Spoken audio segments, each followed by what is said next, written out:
I can hear the demons call when they do what they do. And now I feel like taking off, find a place with a view. The pain is never gonna stop if it's controlling you. I know that time can heal it all, I just gotta get through. I just gotta get through, I just gotta get through. Cause I feel like taking off, find a place with a view. The pain is never gonna stop if it's controlling you. I know that time can heal it all, I just gotta get through. Sometimes I feel like all is lost, but I know it's not true. I wanna put up all my walls cause I'm not in the mood, but then I cut myself off from the rest of the room. I know that time can heal it all if you're patient and soon it can all be worth it, all the searching. Pain is never really permanent, but damn it hurts, man. I could feel all of the turbulence and it's concerning. I've been searching for a purpose, I hope it's worth it. This society is really trying me. Ain't no hide and seek, I hide to be far from anxiety. I need my space, I need my privacy. I need some silence, please, you're all too loud. You don't speak quietly, opinions violently thrown across every surface. It makes me nervous, is the world honestly burning? That's all I'm learning. Hope that we can make a turn and start reversing all our minds and put the work in. We got some work, man. I started to go.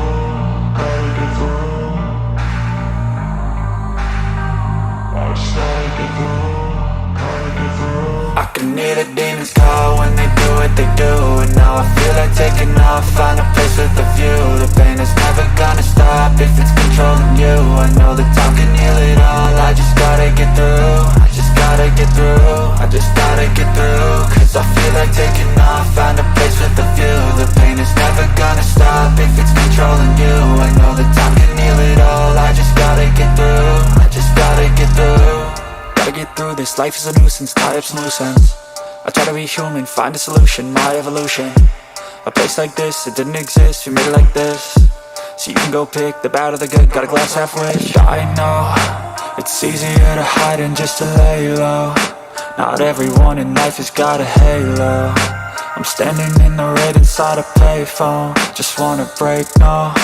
I'm not gonna give in, take a last shot, Michael J. Win. No, I'm not a robot, I'm in my own skin. Never get lost when thoughts pull you in. I miss the old you, we died with a purpose. All the energy around me felt nervous, scared I would pop out fast to the surface. Had to cut it off before you made me worthless. Torn apart, I've been torn and scarred. I had a given art, but now I'm thinking smart. I'm keeping up my guard, I'm hiding every card. A royal flush of bluff, you never know what's hard. With a back to the mat, gonna see where I'm at. I'ma fight like I'm mad, I'ma be something that they can never be me. Nice try, but they'll see I achieve everything while they stay salty. I started to go.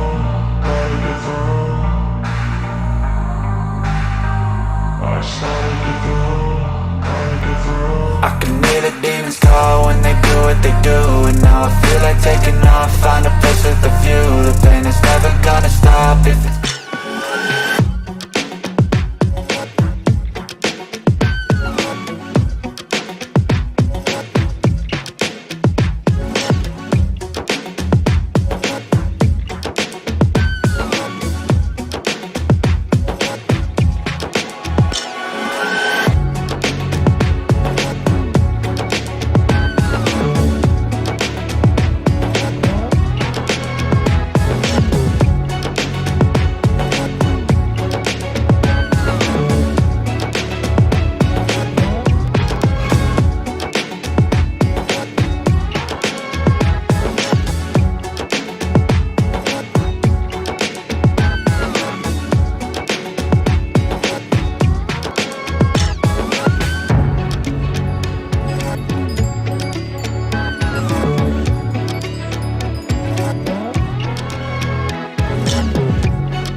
I am Keone Stevens, or some people know me as Head Coach John. I am here with our wonderful, amazing, talented guest, Vaughn Page Jr. I almost said senior. I know you're getting up there in age, but I almost said senior. Vaughn Page Jr. So pleased to have him on because we've had actors and models and producers. We've had life coaches on, financial advisors, and he's going to be our first costume designer slash stylist that we've had on so far this year. And we're going to talk about a lot of things, his background, what a costume designer does, and how he can help you if you're an actor out there and you're playing a role in having to pick up your own attire. And also for you models out there who are going to do a photo shoot, and you kind of can't think about what you want to wear, thinking about seasons. So we're going to get into a lot of stuff. And as usual, Q&A. So if you have a question, go ahead and ask that question. Just post it in the live chat and we will answer. You can also send in via email. For those of you who have the email, we have several people watching from different entities out there. So just go ahead and make yourself be heard. Without further ado, let's welcome Vaughn. How you doing, Vaughn? I'm doing just fine. How are you, sir? I'm doing amazing. You're still got sunlight in the beautiful city of Los Angeles. Yeah, it's a pretty cloudy, but still a little bit bright. Yeah, Okay, before we hop into it, I'll let them you give a little background of who you are, what you're doing, and what we sure. plan on talking about here today. Well, a little background for me. I am a Bahamian American boy raised in Miami, Florida. I started in telecommunications after college and transitioned after that, excuse me, job sort of ended. I transitioned into retail and retail sales at Kenneth Cole.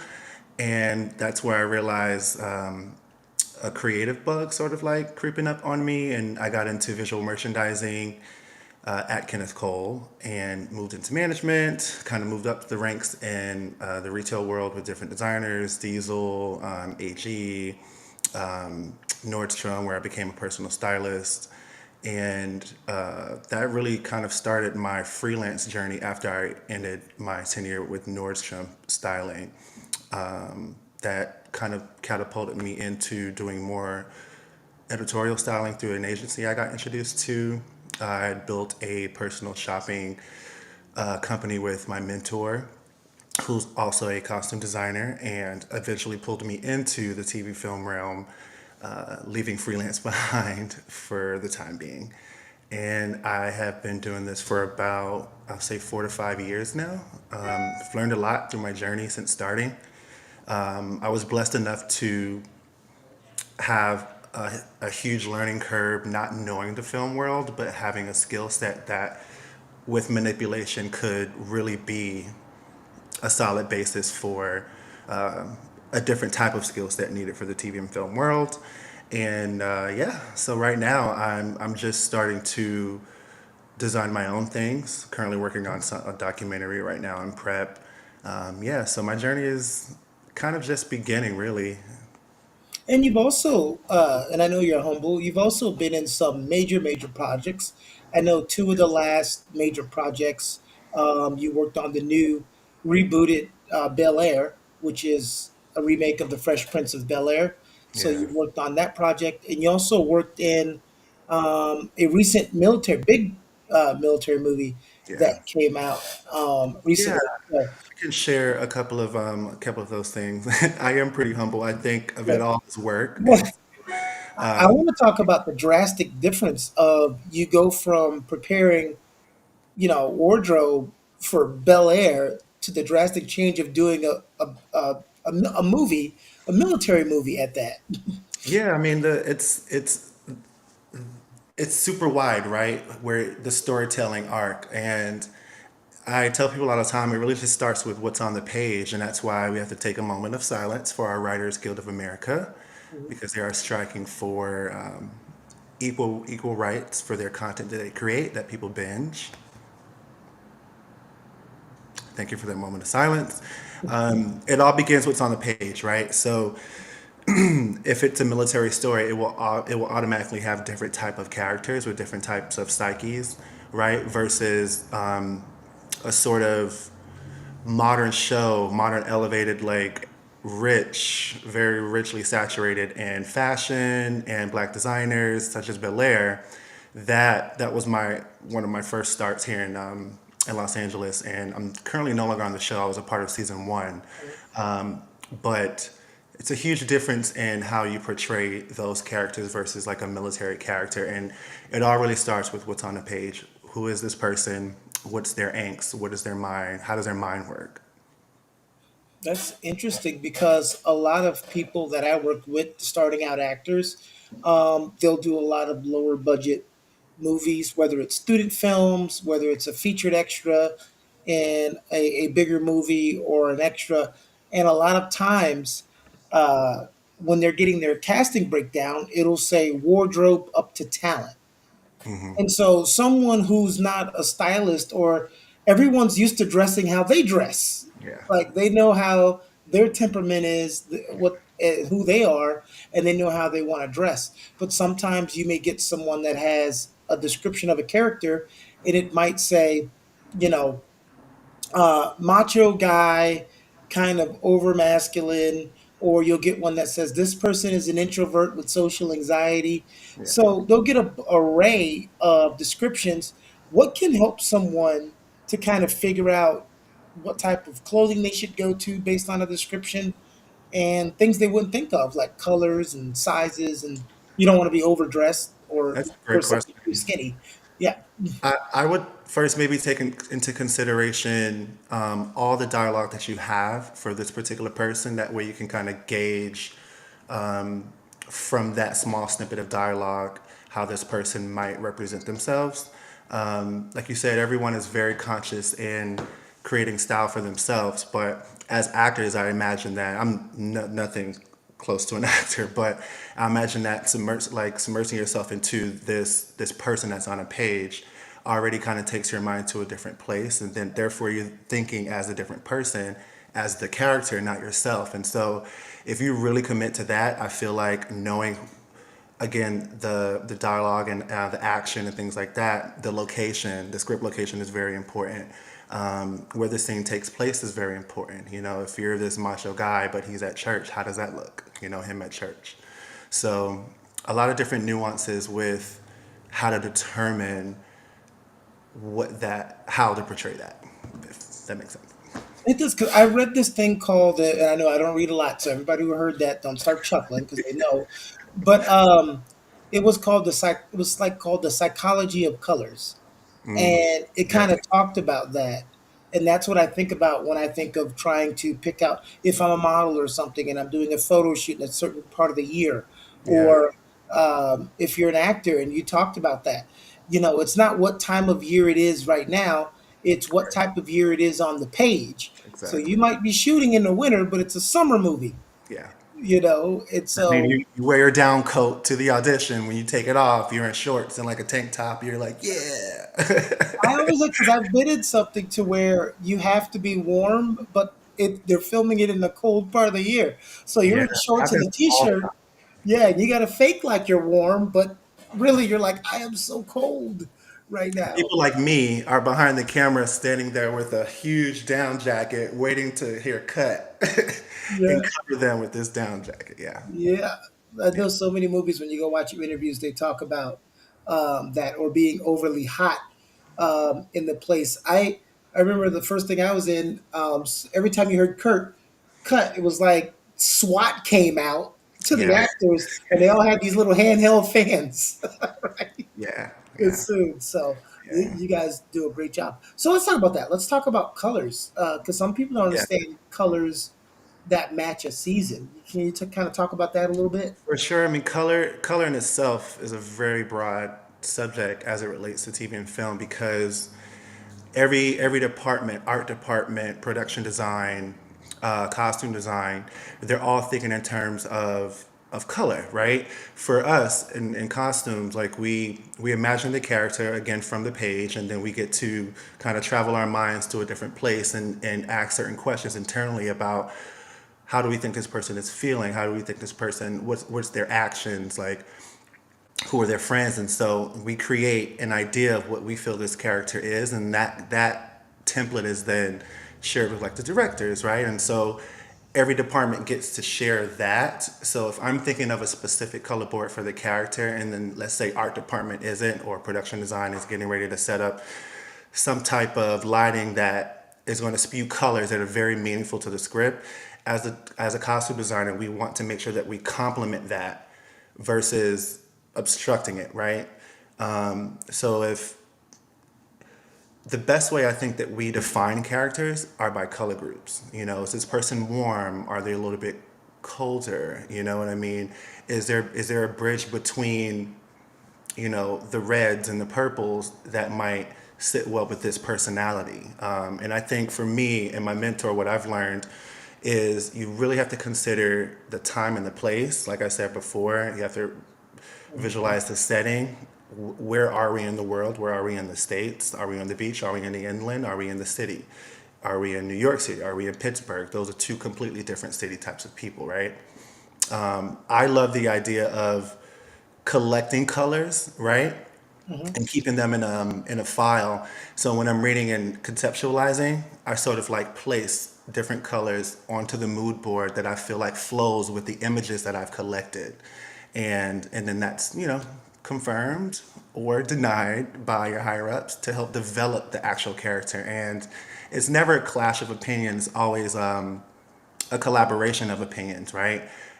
We're all working together to create something that's really meaningful and that will hit the viewer in a very specific place. Yeah, and So then color is so very important. that's very thorough on how that works. Backstage, it's such a collection. Like people don't understand how many people it takes to make a movie. Like the amount of people working on that movie is crazy. And so that's from a costume designer's point and your standpoint. Now, little old regular person out there, that's getting the part and seeing that now they got to go to the store or look in their closet and get something. They need to know those things too, like For what part of the sure. season is on the page. But the one thing I always say, thrift stores are your friend, Yes, right? they Is that the are. same for you Going guys to too? one tomorrow. Is that the same for you guys? That's the same for you guys too. Thrift stores are your friend. Yeah, I mean, as buyers and costume designers and shoppers and all these things, all the hats that we wear, thrift, vintage markets, like all those are really held in the clutch for us because depending on what your budget is, right? You might have the budget to go and spend and just shop at Nordstrom and shop at Bloomingdale's and shop at Neiman's and do all that, but your budget may be significantly less to where you can really only just survive by like Marshalls or Ross or Burlington or thrift, right? I like to lean on thrift more. Not a lot of folks love it because you can't really get returns from that. You can't exchange anything. Once you buy it, it's done. So that number in your budget is fully taken out. That sometimes scares a lot of people, with buyers and designers. Whereas if it's a much lower budget project, the only way you can really survive is on thrift because that's the lowest cost. You get already uh, broken down pieces. I mean, broken down by like aged or a little bit more worn, right? Mhm. So that kind of saves us, truly. It looks more authentic too. If everyone was wearing brand new clothes in the scene, that would kind of stick out, right? To that point, yeah, absolutely. Which is why when you go new, you buy new clothes, you have to most of the time hire someone, a breakdown artist, they're called, or age or dyer. You have to hire that person to then break it down to the point that the designer feels this is what we need for this moment. Whether he's getting out of the car, he just like fell into the grass, or he just got into a fist fight. Does that kind of make a relevance on if that production company works with you again, if you work your budget really well? Does that kind of a grade or anything that One you get from that? hundred percent, and it's a very fine line that we have because when you present something like that, when you present a number that you feel you need based off of your expertise and your experience, you have to really kind of live up to that. And over budget is always bad. Under budget is also bad, just not as bad. So you want to be smart about where you put your numbers at to realistically be able to hit those numbers and also have some leadway for extra expenditures or whatever may come up, additional builds, maybe a Ooh, speaking laundry. of come up, our next area is, and we want to, and this is an area we talk about with every type of guest because the process of handling situations is always fruitful for everybody to understand, right? Your thought Yes. process. Crisis management. In your line of work, of course, there's going to be crises because that just happens in every line of work. Yes. And how do you process that when you have a major snag, not something that's trivial, but just like a major snag? Can you give us an example of a major snag, what that could cause, but how you handle it? Major snag. Yes, some so these things sometimes happen. I say in costumes we're always dealing with 911s, which is why we have to prepare so much harder to be able to combat those 911s. Um, I can say an example of pretty large mistake would be, let's say you're taking, you have the costumes on the truck, and then let's say set is like 2 hours away or an hour away, right? So that has to then travel. So you plan out your day ahead of, you plan out your weeks ahead of time so that everything is in place for the weeks ahead. So let's say that your costumer may have forgotten to put in one or two pieces or confirm whether all the pieces in that bag are needed. Instead, they just transported it to set, and then when the day came, all those pieces weren't there. So now you have an anxious costume designer, an anxious team, waiting to like solve this random issue. They're an hour and a half outside of where the truck is. And so then me on my off day, what I do as a problem solver is go pick it up and take it too. But then that creates repercussions for the costumer that was unable to fulfill their duty. So some designers will take it as a learning opportunity. Some designers will look at it as if it's a major, major mistake. So in this, you always want to definitely dot all your I's and cross all your T's.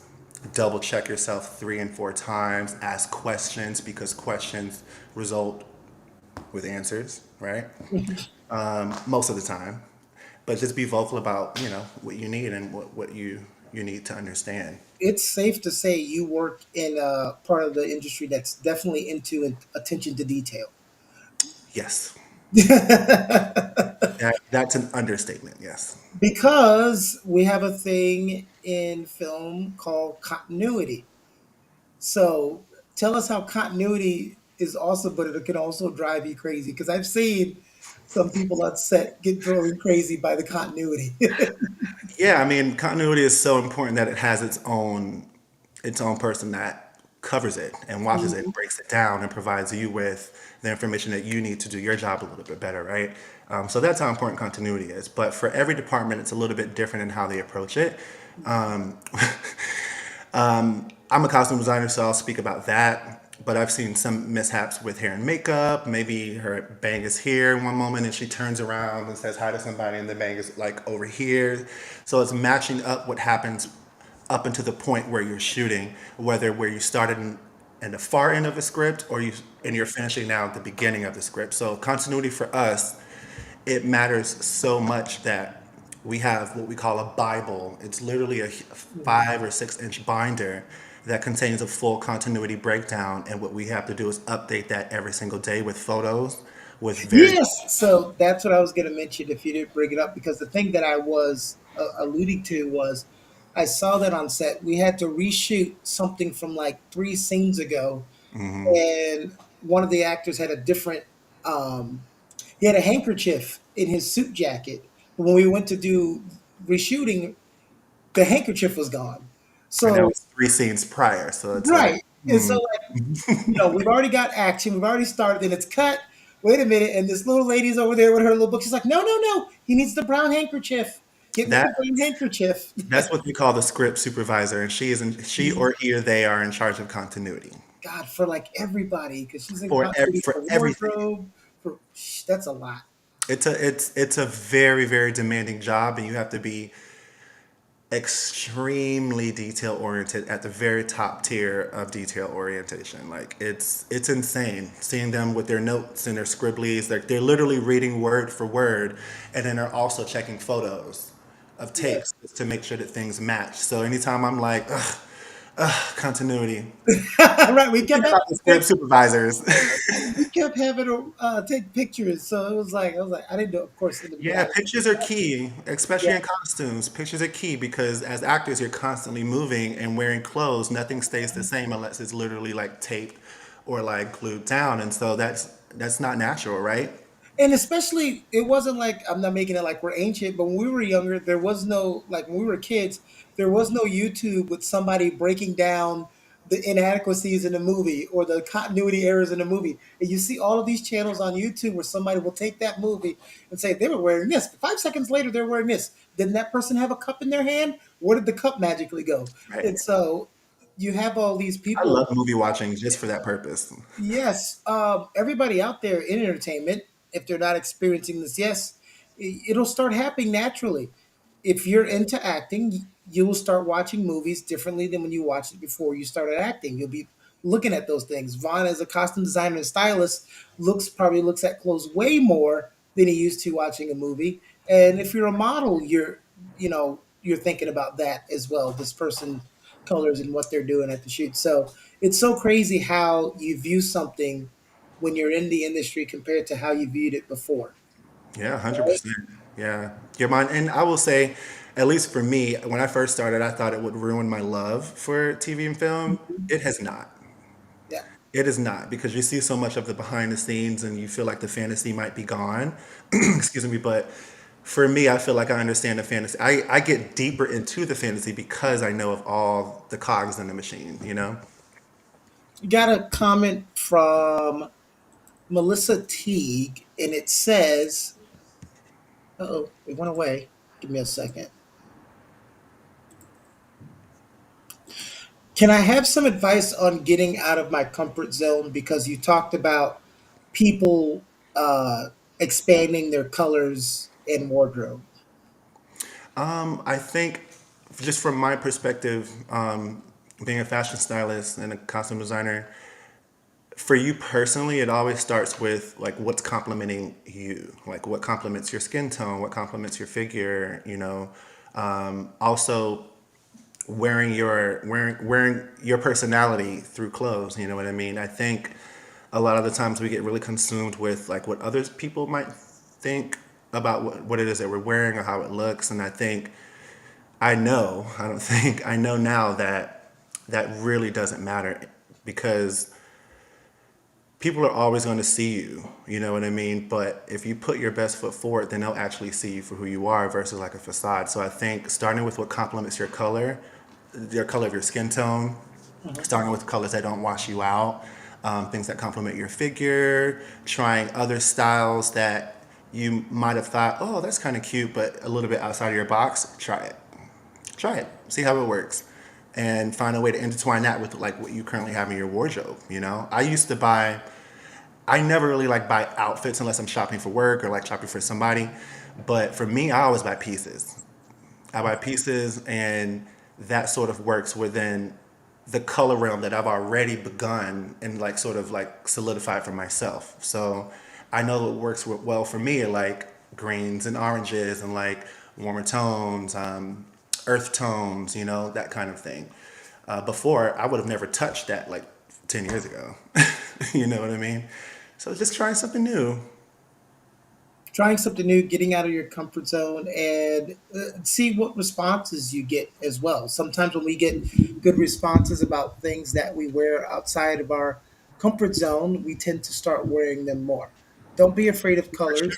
But Yes. to that point, John, when we get bad commentary, we wear them less. And so Right. I think taking in good commentary is great, but also being able to not, which is kind of tough, but like being able to not let those negative comments deter you from where you already convicted you are in your fashion journey is really key too. Yes. But know those good friends though that if they tell you it's a hot mess, believe them. But Yes, know those good friends who will tell you that. Those friends that will let you wear the hot mess and not say anything, you got to be aware of those. go with your gut. You know, I always say go with your gut. You're in the mirror, you're like, but then like, I don't know. What was your first reaction? You know, What's your favorite decade of style of wear? And if you have questions out there, go ahead and ask questions. Again, remind you that just those who just came in, Vaughn Page, costume designer, has worked on a lot of big projects in Hollywood. He is SAG. So if you have questions about wardrobe, doing photo shoots, all those things, because Vaughn, one of the things I'm going to talk about when you were talking about getting out of your comfort zone, um, we talk to people all the time about you might not like what you're wearing or look like, but that's okay. The people who are looking at it are supposed to like it, and they're doing that for a reason, and you have to act like it. So I told the models the same thing. You have to be an actor. you You're not do. always going to like the outfit that someone puts on you to walk on a runway or to do this fashion shoot, but you've got to look on your face like you love it. You have to. Otherwise, it's like, why are you walking? You might as well just go home, you know? You have to believe what you're wearing. Like fashion models all the time, most of those people never wear some of the stuff they're wearing on the runway. But when you see them, it's so striking because they believe it. They immerse themselves in the fantasy of what they're wearing. And for you guys in acting, I one of my favorite parts of doing what I do is going into fittings with cast, having the actor themselves come in, step into the world that we create with visuals of that character. So they're immediately immersed in Karen G. Let's call her Karen G. Mhm. And so then that helps kind of tweak their mind about how to interpret the character, right? So that's one of my favorite things about doing what I do is seeing people realize that character in the fitting, and the clothes are a very big part of that. Got a question from Marlene. It says, and for some reason, I don't know the app that you're posting your comment on, but I can't put it on the screen, but I will read it. Oh, it went away. Hold on. I got to bring it back.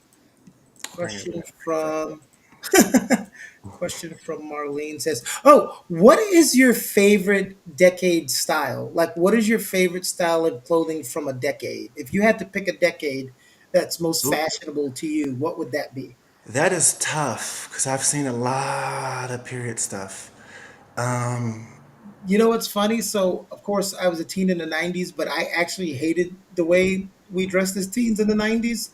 And even though the '80s is my favorite decade, I've got to give wardrobe to the '70s.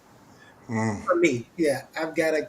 When I'm I like looking at a a lot of it. montage, I always like the '70s montage. I like a lot of it. I'd say maybe if I had to truly pick, I would say like the 50s and 60s, because there was such a wide range of clothes, in classes of people, and so therefore there was such an array of like options and styles and colors, and they were playing around with like traditional styles of clothing, but in like a new way, like kind of taking the remnants from the late 1800s and like warping that into what it looks like more modernized in the 50s and 60s. And then the 60s came in and was like, we're going to throw a little fun on it. And then they threw some fun on it. And then the 70s came in and they were like, no, we're going to funk it up. So I think maybe the 50s and 60s, you have your traditional going into like your cheeky, but I also really love the 80s too. I love the 80s and I also love the 90s because that's what I remember as a child, and I remember it so vibrantly. And then in my research and experience, I just think the 80s are a really cool decade, and I'm kind of sad I missed out on that. It's only two things. The two things that bothered me in the '90s, of course, that again, that was my teen years, was when we started the phenomenon of everything from head to toe was the same exact color. Yeah. That thing, green hat, green shirt, green pants, green socks, green shoes. Yeah. Yeah, It's so funny and because like with the patterns and the prints, and then like the color blocking came in, and they were like yeah, culture, yeah, and yeah. then they were like, nah, let's match it all. We brought back the overall. Remember, we brought back the Yes, but like overalls. with one string. Yeah, one Yeah, string. And I think so. The two is the everything being the same color. I think the other thing for me is the oversized clothes, like the way too baggy clothes. And now we're at the point where everything's more form fitting again. yeah, everything comes full circle, you Because know. you got to know your body type. Let's talk about that for a second. You've got to know your body type. So when we talk to people about uh, modeling and acting and picking apparel, we always talk about picking clothes to accentuate your body type. For instance, if you're a plus size person, wearing bigger clothes is not a better thing because it makes you look even bigger. It makes you look boxy and even bigger. So talk about the importance of enhancing your body type with clothing and a couple examples about how you go about doing that. I think it starts with, I mean, we've said this a few times now. It starts with knowing your body, right, and knowing the shape of your body, whether you're skinny, medium, large, extra large, whatever the case may be. It's just knowing what your shape is, right? And so, like, let's say you have more of like a vertical rectangle shape, like just straight up and down. It's about finding pieces that kind of create the shape for you. So like circle skirts that sort of flare out, tops that are a little bit larger here, but then like kind of cut down to the waist. That kind of creates the illusion of an hourglass figure when you necessarily don't have one. And then to counter that with, like, let's say someone who is, fully hourglass, who doesn't want to look fully accentuated. Let's say they have some issues with their body and they just don't want to, they don't want people to see their full actual shape, right? That person's going to dress a little bit more, not baggy, but they're going to dress maybe a bit sized up, to kind of hide that natural accentuation that they have going on. So body type is really, really important. I think it's also about what you want to portray with your body type. So you don't have to portray one thing because you are one shape, right? Um, I always tell people too, when you're looking at clothes and you're shopping for clothes, like you're at the store, you're online, whatever the case may be, always look at the way things are cut. Cut is very important because you wouldn't want to have a rectangular cut that would essentially make you sort of boxy. You wouldn't want something like that on a larger person that has an accentuated shape because then that immediately pulls away from the accentuation. Like you would want something that is a little less understated. That makes sense. Whatever your body type is, truly, it's just really about trying different things, trying new things and new shapes. Shapes are very, very important. Like for me, I'm 6'5" and like 190 now. Um, as big as I've been in my life. But I'm realizing now that I can't wear skinny jeans, the way that I used to. They're not as comfortable for me. But I have thicker thighs and a bit of a larger bottom. And so I And there's went a big difference between skinny jeans and slim fit jeans.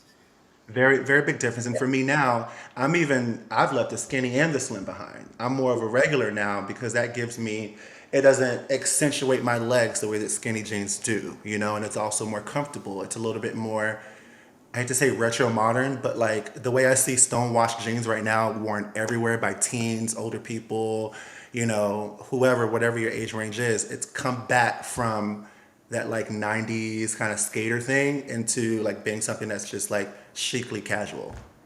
Speaking of coming back, what's your favorite thing to make that circle and come back? We know things like bell bottoms have come back about three or four different occasions. Right. Um, Bell bottoms is not when you're wearing boot cut jeans with sneakers. If you're thinking that out there, that's not what that is. But what's kind of your favorite thing to resurface? As I said before, everything always comes around full circle. So if it's gone today, it will be around in like another 10 years. Um, I would say crop tops. Crop tops. They started like really in the 60s Hmm. and then the 70s, and then it kind of went away, right? But then like in the peak of, like I'll say the 2000s, when they sort of started coming back, and now they're here to stay. Like they've taken crop tops and modernized them to a place where they're literally a piece of your essential wardrobe. Another thing, since we were talking about it before, are stonewashed jeans. I always like when you talk about wardrobe essentials. Huh? I always like when you talked about wardrobe essentials, like these things, these must-haves in your closet. Yeah, yeah. Everybody needs to, everyone should, doesn't, I won't say need, but especially for actors, you should definitely have the essentials in your closet: a coat, a jacket, a little black dress, a suit, something casual. Stay away from like busy prints and things like that. Stick with solids and complementing colors to those solids. I like Yeah, the ones you said because we talked about the essential kit is basically having an outfit for every occasion. yes. Having a suit, having a tux, having a, simple Yeah, trendy shirt and pants, business casual, upscale casual, like, bummy, all the whatever types that you want to say it. It's a pretty good idea because you can do those looks. And then making sure your hair and facial hair fit the description of what you're putting on. So, trimming up a beard if you're doing the overly professional look and not having the straggly beard in a suit, yeah. and Clean so shaving. things like that are extremely important. I'm glad that we were able to talk about how to select an outfit if you're playing a part and it says talent, wardrobe up to talent, or talk about essentials of what you need when you're going to a photo shoot and you're supposed to supply your own wardrobe. Now, what keeps you motivated in the let's say the more frustrating times in your career? Because we all have those in whatever walk of life that we're in or career, and then we have our mantra or whatever we do to help ourselves navigate through that stressful period. Yeah. I think being creatives, we naturally create things and we keep them close to our hearts, right? And in this business, where you have to collaborate and share, and open up yourself, be essentially become vulnerable to your creations to gauge direction or how to pivot. I think just being open to the fact that everyone creating around you are your peers and they all want the best for what it is that you all are creating together, and knowing that and opening up yourself to be a little bit more welcoming to constructive criticism. I think also the communication factor is something that in some productions can really, really, really be an issue, and can sometimes stunt your process, effectively making you unable to meet your goals, meet your deadlines, and that can be very, very frustrating. But I think taking power over those frustrations and channeling that into deeper preparations for the things that you do know versus holding that as anxiety towards, or frustration rather, towards whatever the source may be. It's reclaiming that power and realizing that it's an opportunity for you to continue to go deeper than where you are, and then when you have the information, you're able to continue the journey. Also, being able to use your voice, right? We all have a voice. We all have opinions, and we all have needs in our professional careers. And being vocal about what it is that you need is, for me, it was something that I had to learn or relearn, since I had gotten into retail for so long and into freelance. I sort of lost that managerial skill set that I had prior in telecommunications. But relearning that allowed me to realize that just controlling your words, your temperament, your delivery, all those things are key, because when you're speaking to other people, they need to be able to understand and relate to what it is that you're going through versus dealing with your frustrations. Those are two completely different things. And the latter will not help you with your job. So you have to continue to just be adaptable in every moment and really every day, because you never know what's going to come and hit you. He has a question. Linsky says, how does someone get into costume design?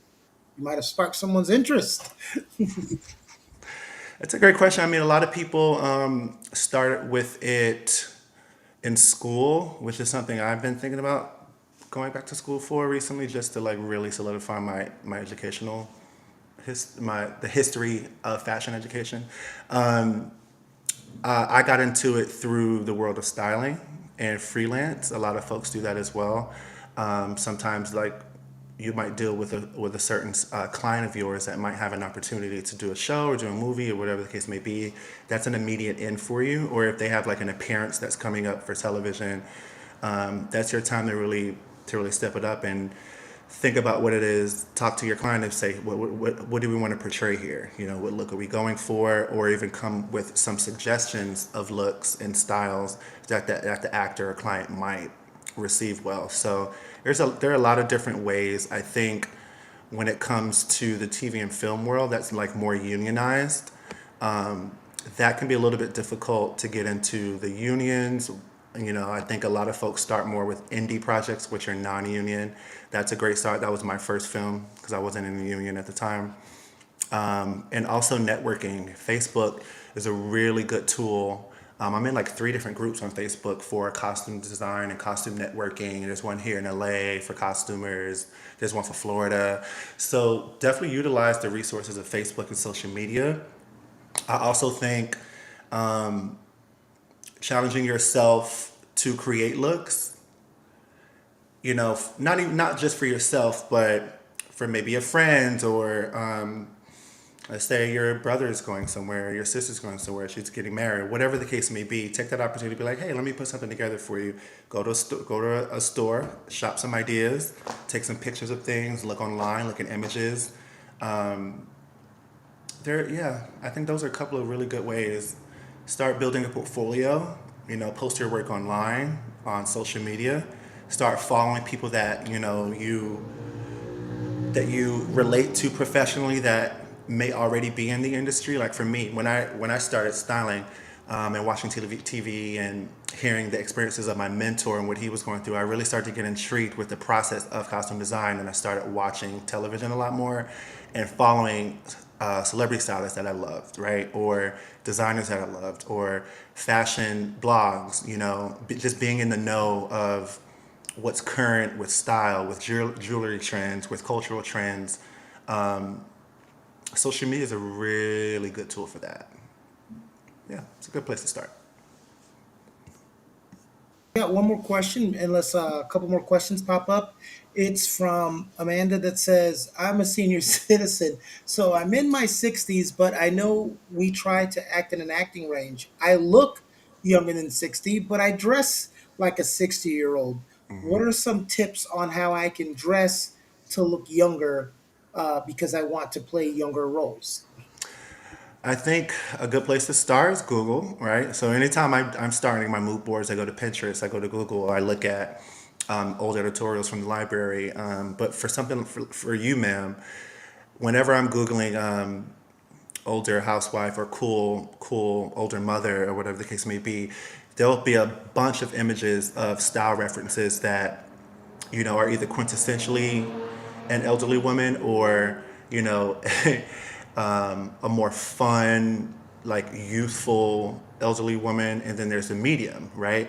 So I think starting with online, looking up what older women, how they dress, or I would put Google cool fashion for older women and see what comes up and just kind of find what connects to you through all the pictures that you see. I think a lot of women these days, the older women they aren't sticking to silhouettes that are usually traditional for older women. You know what I mean? They're doing some things that 30-year-olds wear, that like 40-year-olds wear. And I think that's beautiful because like why not?